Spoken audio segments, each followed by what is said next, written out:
Melissa. I am the program assistant for the Office of Global Learning. For those of you who are regulars, you've never seen me before, except for one time. This is my second time introducing you, so bear with me. I'm a little nervous. You guys are a lot of people. So I'm here to introduce Dr. Kabir. He's a visiting, I'm going to read some of this because it's really technical and very scientific, and I am not a scientist.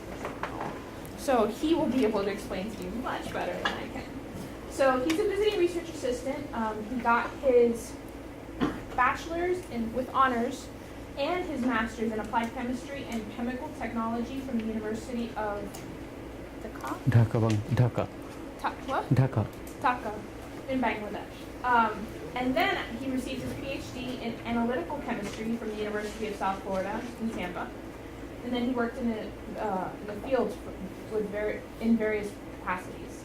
His major focus of his research has been the application of sol-gel chemistry, which is the fastest growing discipline in material science in solving analytical chemistry and separation science, forensic and toxicological problems. Yeah? Which he will hopefully explain better than I can.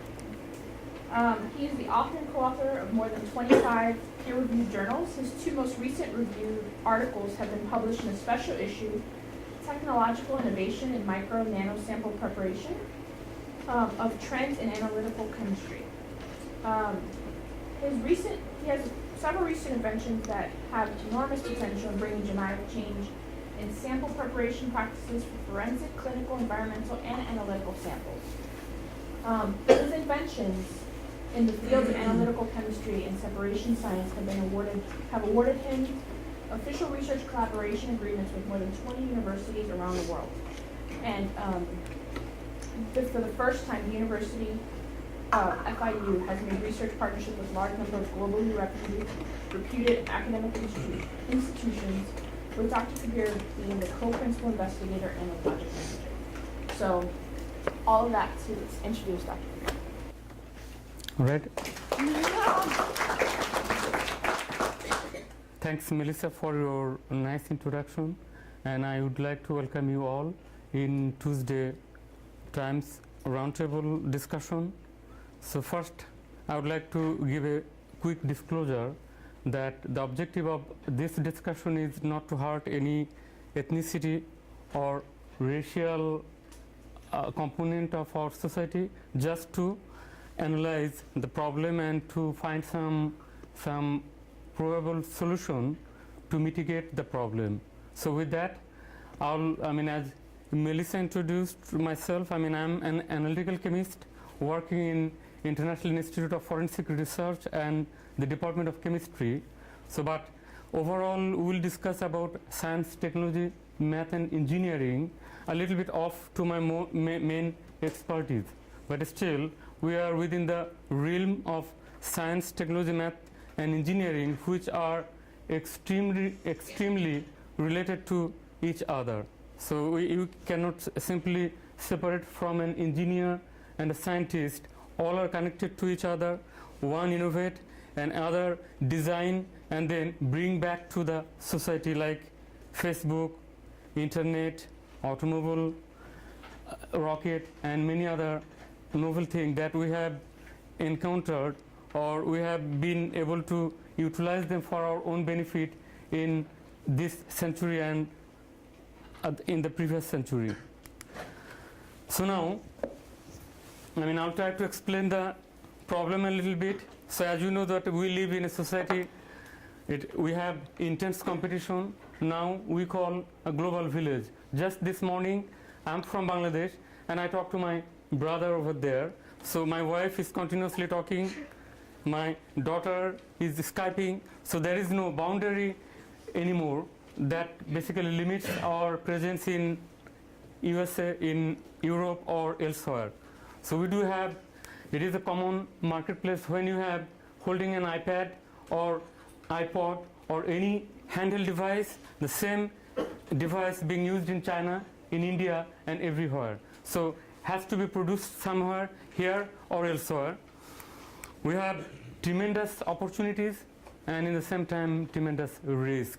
So some invention fails, some invention succeed, some nation grab other nations' interests. So it's a very dynamic and rapidly changing environment. So we are living in a society with complex business, political, scientific, technological, and health and environmental challenges. We all are familiar with global warming. Somebody else is burning coal. We are having natural calamity. So it does not matter whether in United States we are burning coal or somebody is in India, China, Brazil, they are burning coal, and at the end we all suffer. So now, since we all live in United States, we do have our own interest, own objective, own future that does not cross the boundary. So in today's lecture, we'll try to focus our own interests. Where do we stand and how to keep or maintain our interest? So in order to maintain our competitiveness, we need to keep our ingenuity, agility, and skill, and only that can lead toward success in future. So in order to get there, we need to recognize that education, in particular science, technology, math, engineering, and technology, is the bedrock of global competitiveness. So the more we are aligned ourselves to this particular field, the better we are off. And it is, some people say that, well, I mean, how about other discipline? Why STEM in particular? The answer is STEM in particular is and should be considered as the engine, not simply an input. You add something into the manufacturing process and get something, so that without an engine, a vehicle cannot move even inch further. So without having investment or without having our fair share in science, technology, math, and engineering, we cannot compete in the everly changing global economy, for sure. So now, let's see, science, technology, engineering, and math workers stand at the forefront of innovation. As I mentioned, that basically science, technology, math, and engineering have two different cores. One is natural and physical sciences, and the other one is engineering and technology. So now both are related to each other and complement each other. So now you cannot simply, we cannot even drive without a handheld device. We are texting, we are calling, we are writing some email when we are driving. So when we are so much dependent upon these new technologies, who make that? First, somebody conceives the idea and then goes to the design phase, goes to the manufacturing phase, and at the end we get our material ready for our use. And it is a global village, so somebody has to do that. And let's see. Now, as per Microsoft recent white paper, they are projecting that in 2020, 80% of the new job will require training or skill in science, technology, math, and engineering, whereas 16% of our bachelor degree holders will have degree in STEM field. So there is a huge disparity among these two, 80% versus 16%. Demand, supply. Now let's take a look. As a nation, where do we stand? US versus other nations in STEM, and also there are some other fields. So as you see, natural sciences, every year we get, across the world, we have roughly 1.7 million new graduates. In natural science, US has 10% share. China, 17%. Asia 8, that includes India, Indonesia, Malaysia, Philippines, Singapore, South Korea, and some other countries all include 17%. 26%, I'm sorry.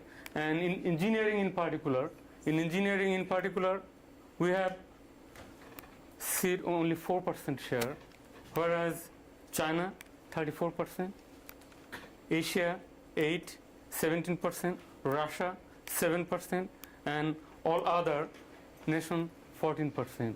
So in natural science we have only 10% share, engineering we have 4%, which is extremely disturbing to maintain our competitiveness in coming years. So now if you are to build a rocket, if you are to build a computer, if you are to build simply this pointer, you have to rely upon somebody else, not us. Why? Because to design, first to conceive, then design, then manufacture, we are not coming into the scene. Rather, somebody else is doing, because we have extremely short supply in scientists and engineers. So now, Rodney Atkins, the senior vice president in IBM, made a very good comment that, from US Census report, he simply stated that 5% of United States workers are employed in the field that directly relates to science and engineering, only 5%, whereas 50% of our sustained economic expansion is coming from that 5%, and 95% is contributing to another 50% of our economic growth, meaning that we are not doing good job in this regard. 5% yielding 50% of our economic expansion, and 95% the other 50% of the economic growth. National Science Foundation recent study says that math, science, engineering graduates have been declined from 21% in 1980s to now 16%. So we are going in a reverse direction that we should have gone. So now let's take a look about what are the different components in our population. We have 78% white, that includes Hispanic population, 13% black, American Indian, Alaskan, that has 1.2%, Asian 5.1%, and here non-Hispanic 63%, and Hispanic 17%.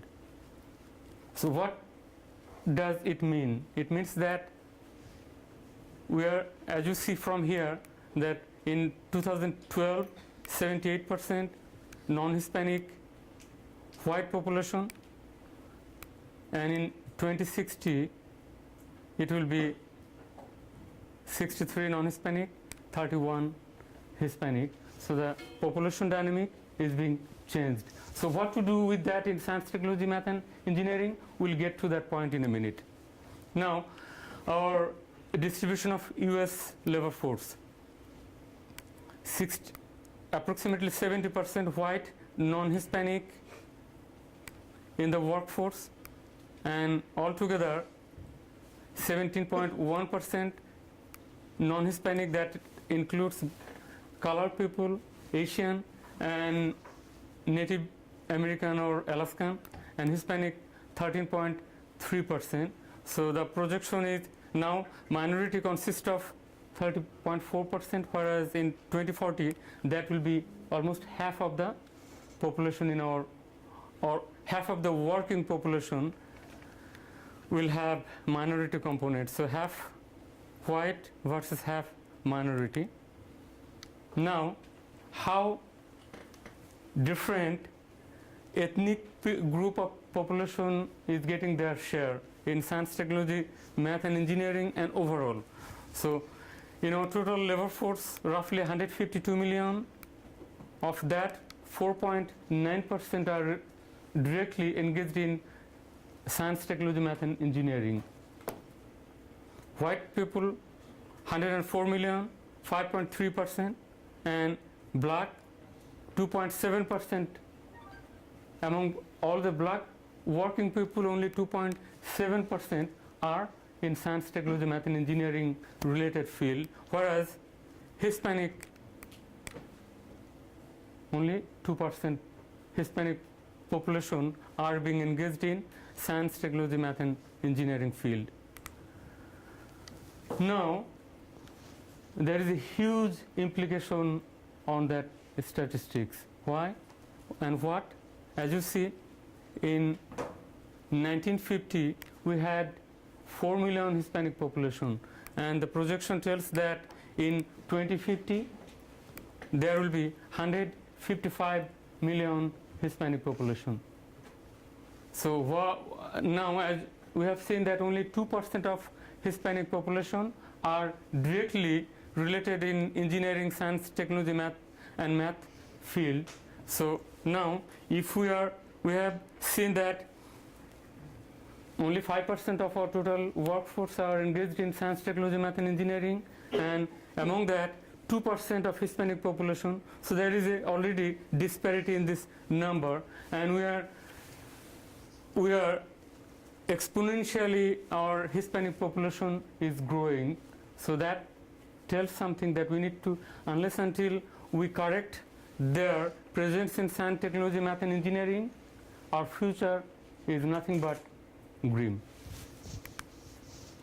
So with that, I will open up the discussion. I mean, it is not me, but you to participate in the discussion. First, we will try to understand what are the factors causing this skill inequality or inequality in the field of science, technology, math and engineering. And I would like you all to join in this discussion. I would like it to be vibrant, very participatory and meaningful. So with that, let's discuss. So the first we will try to understand the reason, what are the factors that are holding Hispanic population and black population back not to participate in the main course, or in the mainstream, when white population has a little bit better participation, and why minority, that includes Hispanic and black population, have 50% less participation in this emerging, in this very important field. So please. So who will start?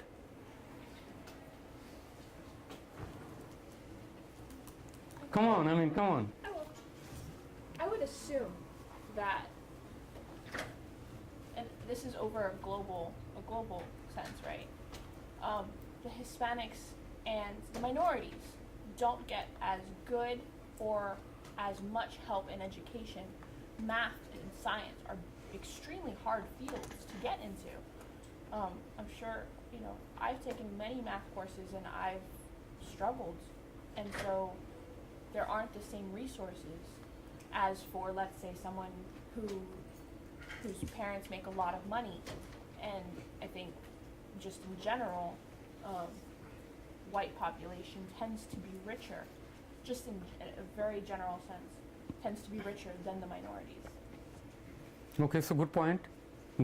So, what she suggested, that, due to the economic disparity, that is one of the, among many other causes, one factor that contributes not for participating, Hispanic or black population not participating in math, science, technology and engineering. Yes? Well, also going off of the financial background, if somebody has a better financial background, that their kids can go to a better, more prestigious high school, for example, they're going to have the tools necessary to allow them to succeed in a more rigorous and high academic setting like college and grad school. They're already set up to succeed better or pass than somebody who didn't receive the same tools in order to survive college in the STEM field, which I think leads back to also financial. So good point, yes. I think it also has to do with parents' involvement. Due to the fact that a lot of Hispanic and black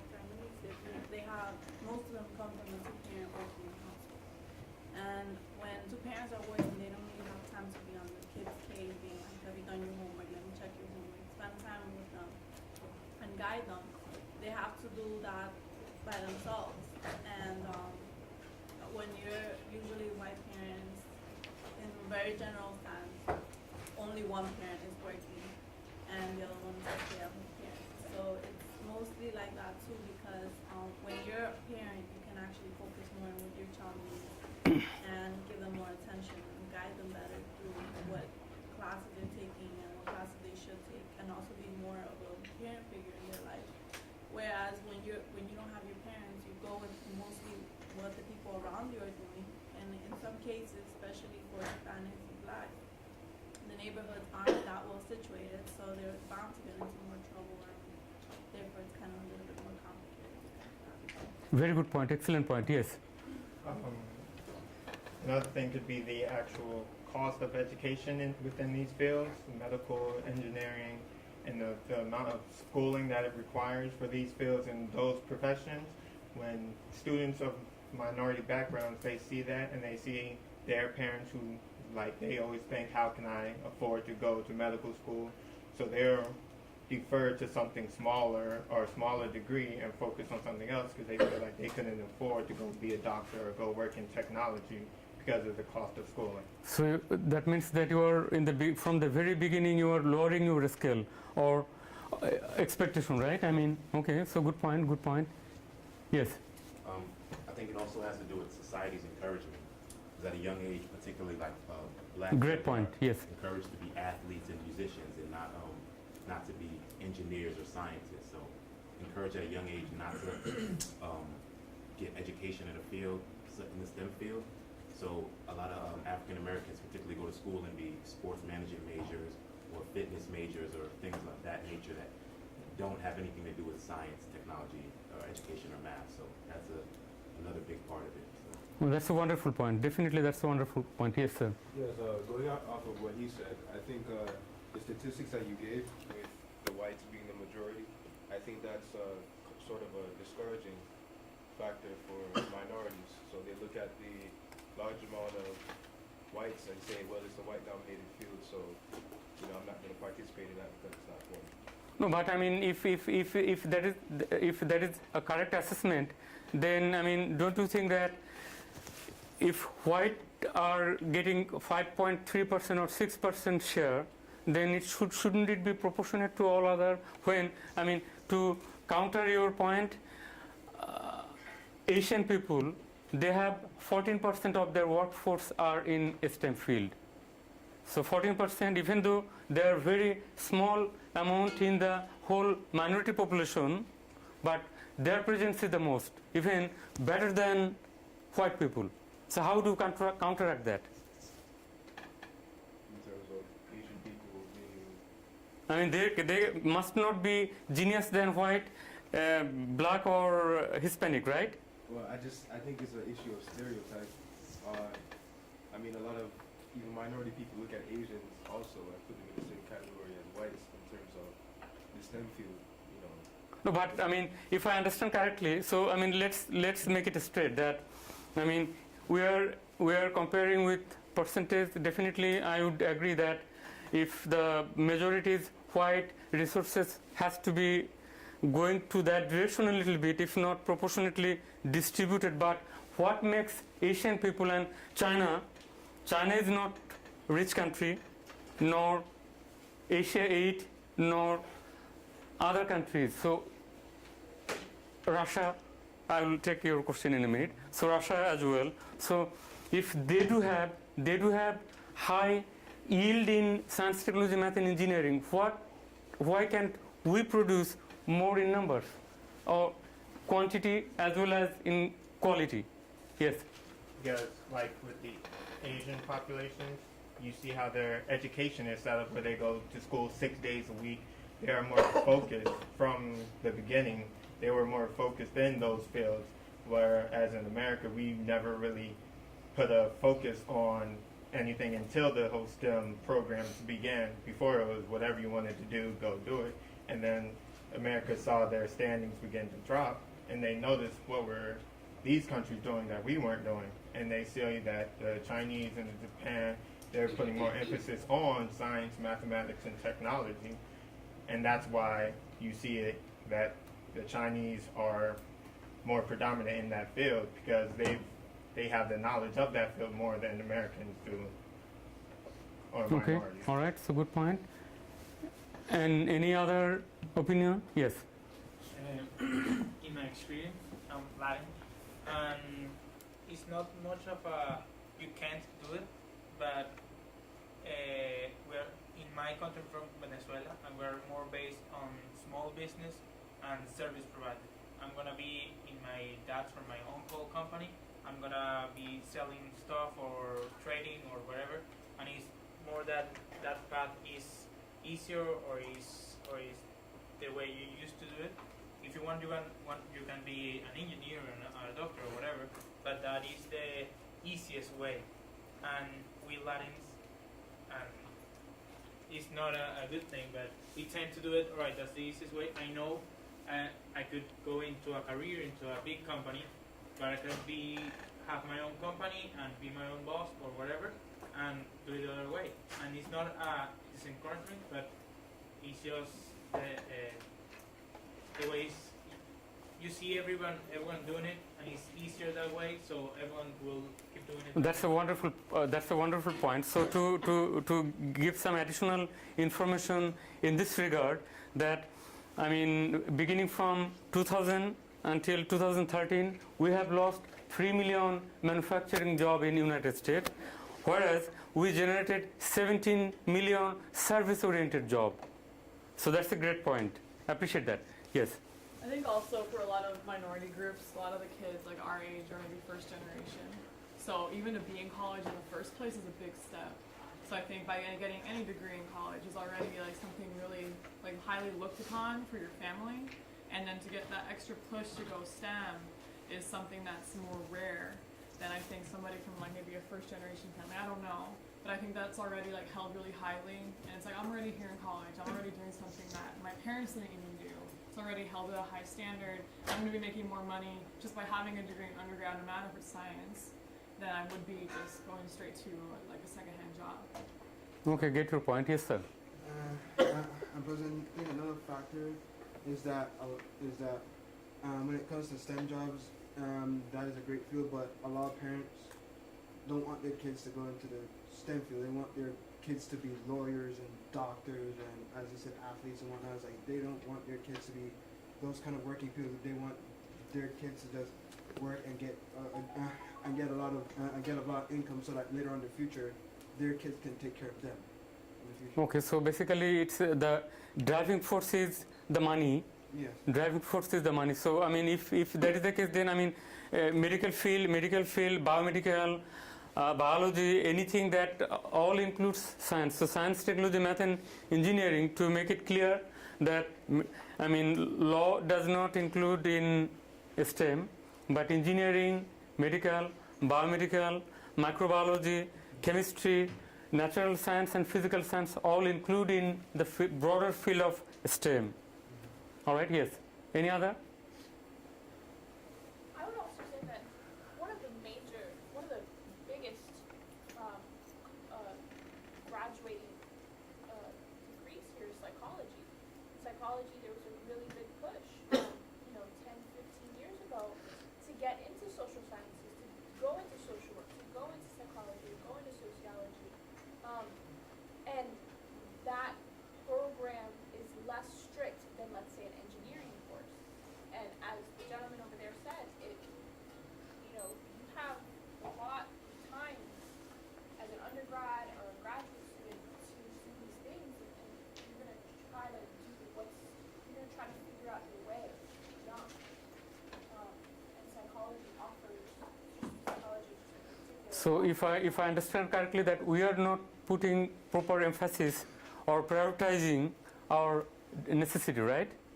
So yes, I mean, if I understand correctly, yes. And who did want to talk to here? Yes. I was going to say, just all in general with minorities, it's a mindset, and it's not necessarily the person's mindset, but all of those Societal mindset. Yes, because like from my community, once I was accepted to FIU and everything, I told everybody, it was like this big thing where it's like, this is what you should push your children to do. Like, I feel like I can actually help push, and I think some groups, they need that push, and it's not coming from your parents, or maybe you only have one parent, and it's like you're doing everything on your own, so you definitely need that push. So great point. Yes. On the other hand, though, I think there is more growing encouragement. I mean, there's like a lot of scholarships for like female minority engineering majors that gives that extra incentive. Like, yes, you can. Like, look what's available to you if you pursue this. Yes, I mean we'll get into that in a minute, because our second part we'll spend our discussion. We'll focus our discussion in remedy, how to get rid of this problem. So now let's try to understand, focus more in the problem, root cause of the problem. So any other you would like to give your input in identifying the root cause of the problem? You have anything to say, sir? Well, I just think that industry has a lot to do with this. Back in the 60s, when John F. Kennedy said, we're going to launch a rocket, all of a sudden there's a huge push, and look at all these. That's a wonderful point, yes. And nowadays, if you look at the statistics, everyone says, well, the U.S. is a service economy, and then look at all people said, well, okay, everyone's getting into service now. So we have to change our mindset again. Yes, that's a wonderful point. I mean, to give you another perspective, to add something to his comment, basically it's not us, but the corporations are guiding us at their own interest, that for them there is no boundary. Nowadays there is no American company. I mean, General Electric, all companies may have big, huge US flag in Chicago with a huge tower that you can see from miles, but apparently they're headquartered in the United States, but their presence in everywhere in the world. So they can reach out to get their work done in China, in India, in Malaysia, but leaving us behind. So we need to find a way to work around that, so that at least we do not fall behind. So yes, sir. Along those same lines that you just mentioned, today's corporate model has to do with that, like you said, we do all manufacturing overseas. The funny thing is, we import the skills from India, China, wherever. We import the scientists and mathematicians, and they do the thinking here, but then go do Yes, the manufacturing exactly. overseas. And also, I mean, another point to add to your point is, nowadays, I mean, when there is an influx, there has to be some gradient, so that the field is almost plain now. I mean, why an Indian or a Chinese will come across the ocean when they do have their own opportunity back there? So, I mean, maybe 5 years, I'll get back to you in a minute. So, 5 years ago, 10 years ago, there was, the field was not plain at all. So there was, I mean, I myself came 10 years, 15 years ago, because there were not many opportunities in my country. Many engineers from China, from India, they flew down here to get their dream come true, but now it's not the case anymore, because they're having tremendous demand back there in India, in China, in Brazil and elsewhere. So there is no, I mean, we tend to take it for granted that, well, we are the richest nation in the world, so whenever there is a demand, people will simply flock around. But that is not the case anymore. So we are slowly and steadily, we are losing the steam. Yes. Since we're on the topic, I read a statistic that was saying that within the next 15 years or so, India is posed to take the United States as far as economic power. And then another statistic I read is there's more honor students over there than there are students over here.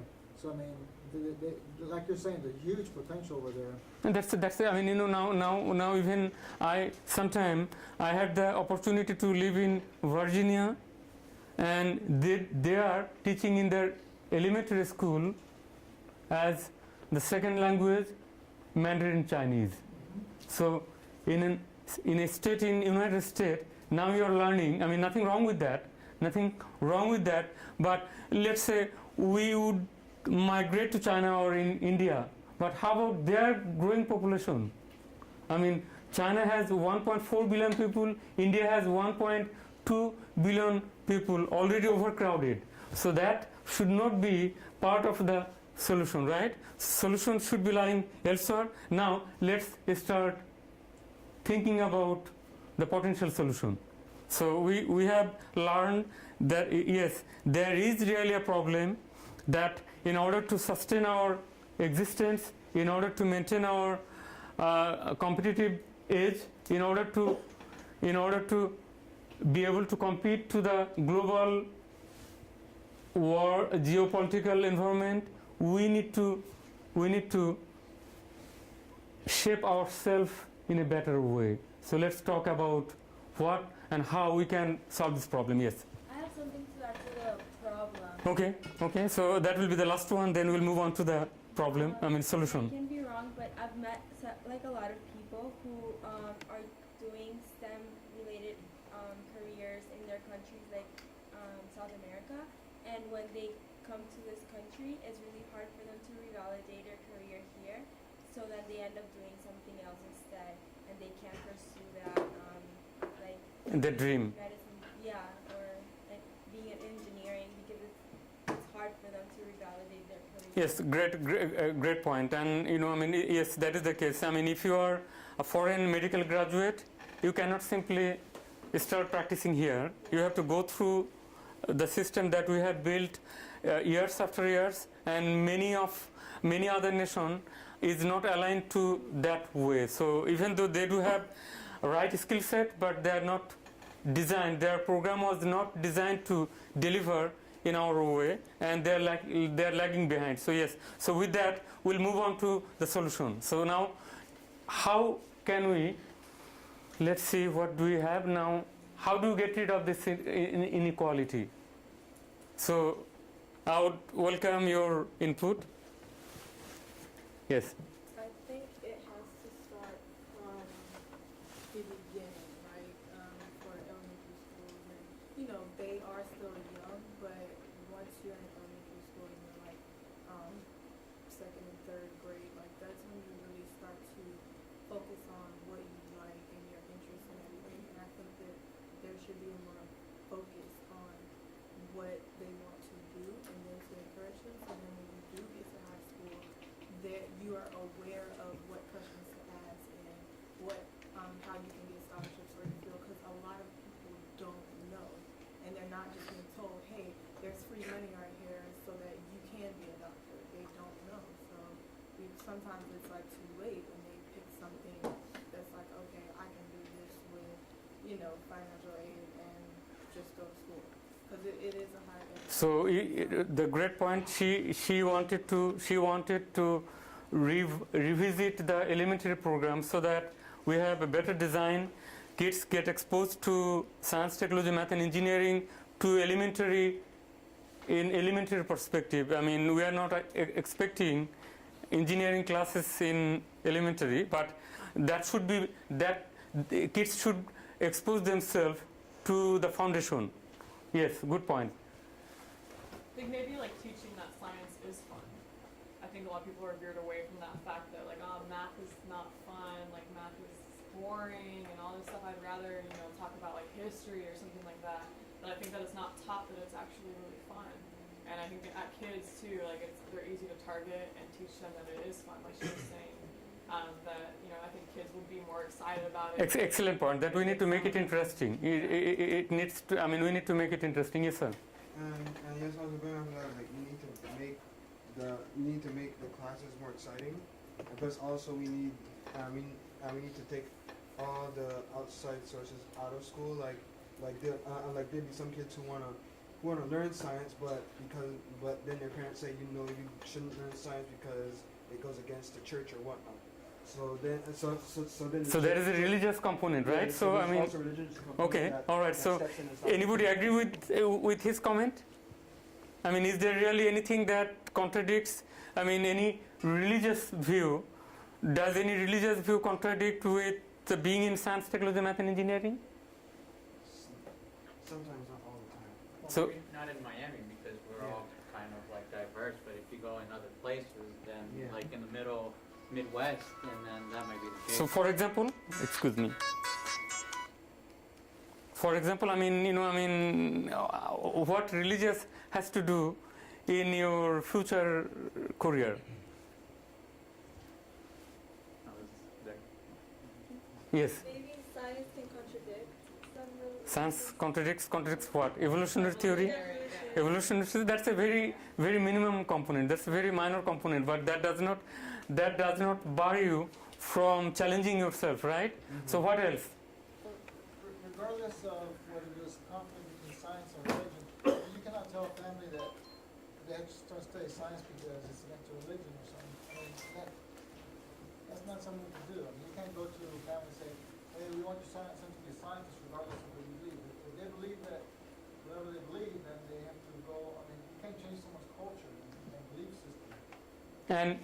And also with that, I would like to add something that basically, let's say, I mean, we are not focusing our discussion in some evolutionary biology, right? So when you are putting 2, 3, 4, 5 different material into together to create a new material, there is no contradiction. There is no contradiction. Again, whatever you believe, you might be a believer, you might be a non-believer, atheist, religious, whatever you may, we are still using the same bounty that we have been given, no matter where did it come from, right? So we are breathing, we cannot even stay alive if we do not breathe more than a minute. We cannot do anything without having these free resources. So yes, I mean, how do you solve this problem? Any other opinion? Yes. I think it's a bigger problem and goes to education because my high school, I did it in my own country.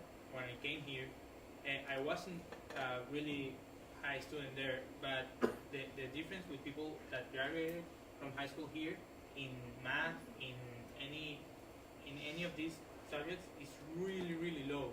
And I'm not even in a scientific career. And the level is really, really low starting from the high school. And my brother is in high school here, and he says it's really easy, and he always has the option not to take advanced math or not to take higher biology or not to take, and when in Latin America it is a requirement and it is harder, but you get better kids to graduate. Of course, it goes to a bigger problem that is how much are we spending in education. That's another issue, but I think that also involves. And if you're gonna invest in education, you will also need to invest in the demand of these work. You will have to also provide the companies with incentive to hire Americans or to hire in states rather than outsourcing. That's an excellent comment. Yes, there is a disparity in skill set that being originated from their academic achievement, the way how you are being taught.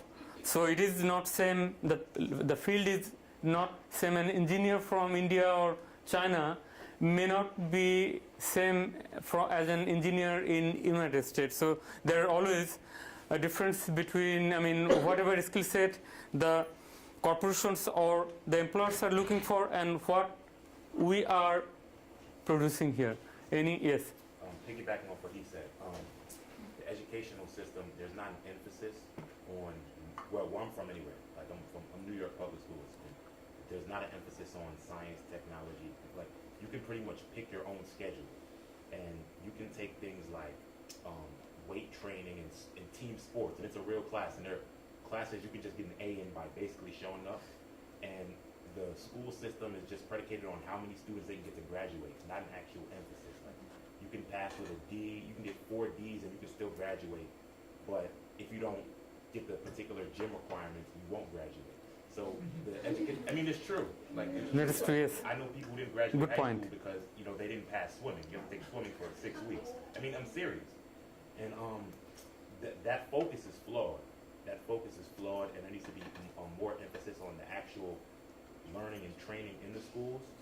But there's not in the public school system. There's not, and that's a big problem because it just encourages you to do what's necessary to pass, and then you're no longer the school's problem after you graduate. So basically, I mean, we are not serious in our education, right? In Yes. public schools anyway. I'm nervous, sorry. Okay. In a general sense though, and as cliche as this sounds, like if we want to rid the inequality, it really comes from us in a sense. Like we have to have the mindset. All of us sat here, listened to this discussion and everything and all, but how many of us are actually gonna think about it? How many of us, when we have kids, hopefully none of us have kids now, but might be kind of bad. How are we gonna push our kids to do these things? We don't really. Yeah, we just sat here and thought of all these ways to help, but are we really gonna even take any of it seriously? I feel like it comes from us too. But anyway, I mean, that's a wonderful suggestion. That's a wonderful suggestion that no matter what we talk, how much we talk, basically nothing will be taken seriously. But I mean, I would, with due respect, I mean, I would differ with your opinion because somewhere, the dialogue has to be started, right? I mean, we are the people, we are the force, we are the energy, we are the changing agent. So maybe if not now, maybe 10 years from now, maybe 50 years from now, somebody will listen to us, somebody will pay attention to, and they will redesign the whole dynamic to shape up our destiny. So any other opinion? Yes. It has a lot to do with just getting the idea out, but the audience is very important because maybe most of us already have a major, so like we're gonna switch. So, and by the time we have kids, we might have forgotten about this. So the audience, I mean, just like they were mentioning, it starts from the beginning, maybe catering more to the parents of younger children that are in that development, and explaining to them that they do have the possibility. Okay, good point. So I believe that we are still missing one very important component here, that is personal responsibility. I mean, can't we dream? Can't we make our scale high? That it is me. I know I am in a difficult situation. It is not helping me at all. I'm from a minority class.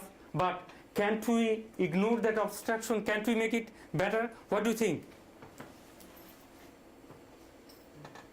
I mean, are we fulfilling our own personal level?